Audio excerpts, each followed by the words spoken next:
first heard of Akira Kurosawa during the Smoking Guns World's Dumbest Idiots, in which Judy Gold, I think, mentioned, says, "Hey, have you ever seen a Akira Kurosawa movie? It's a very relaxing experience." And then, of course, Seven Samurai. Then, lo and behold, Ron from 1985, which is not like Iran, like running in the past tense, like Iran so far away, chaos or tumult. Akira Kurosawa's brilliantly conceived retelling of Shakespeare's King Lear magically mixes Japanese history, Shakespeare's plot, and Kurosawa's own feelings about the loyalty in the epic masterpiece Ran. Set in 16th century Japan, an aging ruler, Lord Hidetowa Tetsuya Nakadai, announces his intention to divide his land equally among his three sons.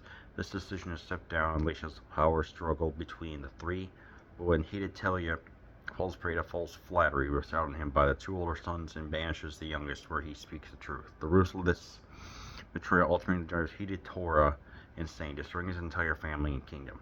Deep human emotion and all outstanding acting combine to create one of the most acclaimed foreign films of all time. A stunning achievement, Kurosawa's best since The Seven Samurai, Chicago Reader. A visually stunning epic containing some of the most beautiful, colorful, breathtaking imagery ever committed to celluloid. The Movie Guide. Academy Award winner Best Costume Design, Best Film of the Year National Society of Film Critics, Best Foreign Film, NY Film Critics Circle, National Board Review, Los Angeles Film Critics. 4 stars, great glorious achievement, Roger Ebert says. I have to agree, I mean, this is a fucking epic. There's just no way to describe it. I mean, it's visually just stunning, and well, especially the king. I'm sorry, Lord Hidetoya Tetsuya does such a good job of portraying a person who's just like, yeah, it's time for me to retire, and I am going to divide the land amongst the three sons. So what happens is just an all-out greed and just, I mean, just the scale of this alone is at once both an epic movie and a kind of a personal movie, as we just get to see how they manipulate their own father and want to have the power and dominion over everything. I mean, God bless America. Okay.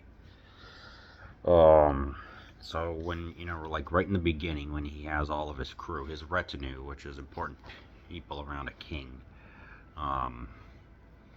it's just the tale. I mean, it's just the tale that the Lord goes through, where he gets taken out by something where he goes insane and he starts seeing, loses his identity and starts seeing all the people that he terminated. So we get to see just the brilliant way of how his mind is gone, so now he has to contend with everything, but at the same time we get to see the three sons. One of them is being seduced by a woman,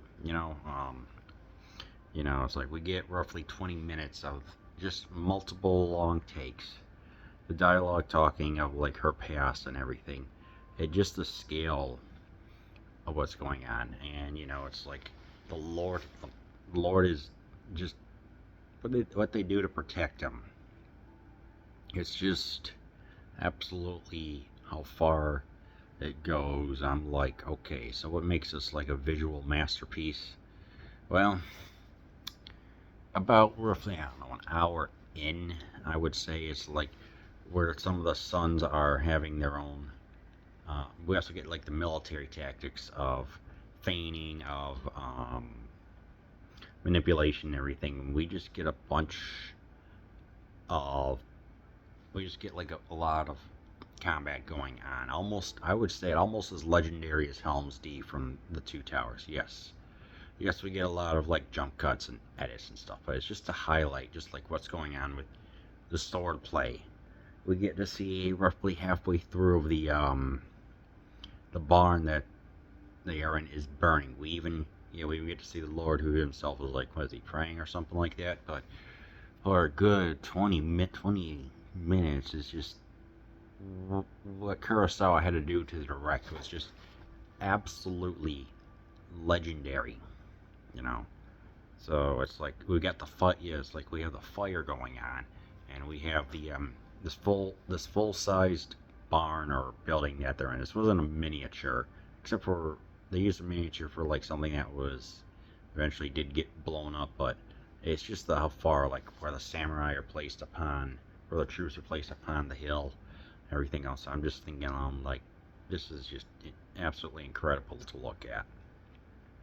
So it's how far they go. Meanwhile, I guess there's kind of the comic relief in the singer of, I don't want to say the jester or entertainer does a good job describing like what the king is going on. It's like, hey, you Baka, what are you doing? So, but there's like really the only uh, thing, really the only person that's keeping the Lord alive, keeping Hidekawa alive, Hidatora alive, you know. So you got to give her points for that. But then it's revealed that one of the ladies there that was trying to seduce the one of the sons or whatever, her family got what was that? Eliminated. So she was trying to get revenge on the son. And ultimately does come close. You know, it's like saying, hey, he caused all this turmoil in the family and everything. And it's just like, yeah, she ultimately gets decapitated at the end. I mean, this movie is really, gosh darn, bittersweet and epic and personal at the same time. So it's just like, geez, I mean, it is 2 hours and 40 minutes. It won't test your patience, but you need, I'm just going to say, this DVD right here, as you can obviously tell, this is low quality paper and stock and everything. It was letterboxed at, so like this was the TV screen. The image was like right here. There's been a 4K and Blu-ray of it released, which maybe I should just watch this on Tubi. I don't know. But regardless, it's just the scale that goes on. And there's the final battle, which I thought, okay, this is where it's going to be the legendary final battle. Like, I mean, we get some gunshots, we get some people on horseback. I'm like, I want a little more. That's really the only thing I had, was I thought that this climactic battle would be at least 20 minutes. I mean, it's like maybe 5, 10, I don't know.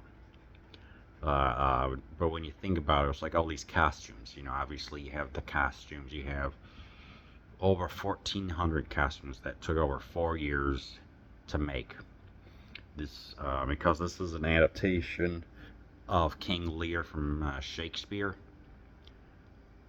This was what Kurosawa spent over 10 years storyboarding. Meanwhile, he was filming a 1980 movie. I forgot what that was called. So he kind of used that as inspiration for some of the scenes and everything else. But 10 years instead to do everything correctly. That at 75 years old, he was starting to go, his vision was starting to deteriorate. So he had some of his assistants help him with that. You know, he's like, he gave basic instructions. They had to do this.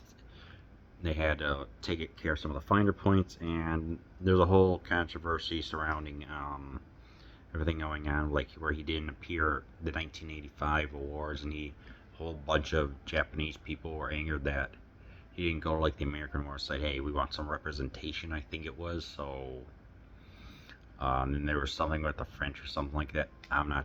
I forgot like right off the top of my head, but yeah, because there were a lot of extras showed up. I think yeah, what was there? It was like roughly yeah, apparently there was a lot of horses and everything else, so it almost like seemed like a whole event in Japan. And also Kurosawa's wife of 39 years old died, so he took one day off just to mourn, and then resumed filming. So yeah, definitely, wow, what a movie. It's definitely a John Barra, you know, swordplay type of movie, which I'm just thinking, yeah, 100% worth everything. This would be his, like, because his career he's still great, but his heyday was kind of gone. So it was kind of like a last gasp of breath.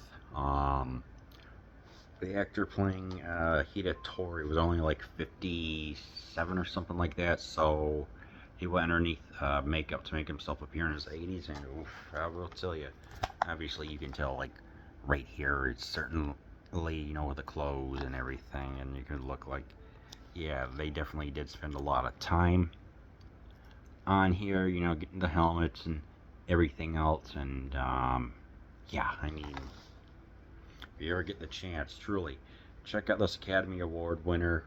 Don't watch this DVD copy, watch it on Tubi, get the Blu-ray, whatever, and prepare for an epic.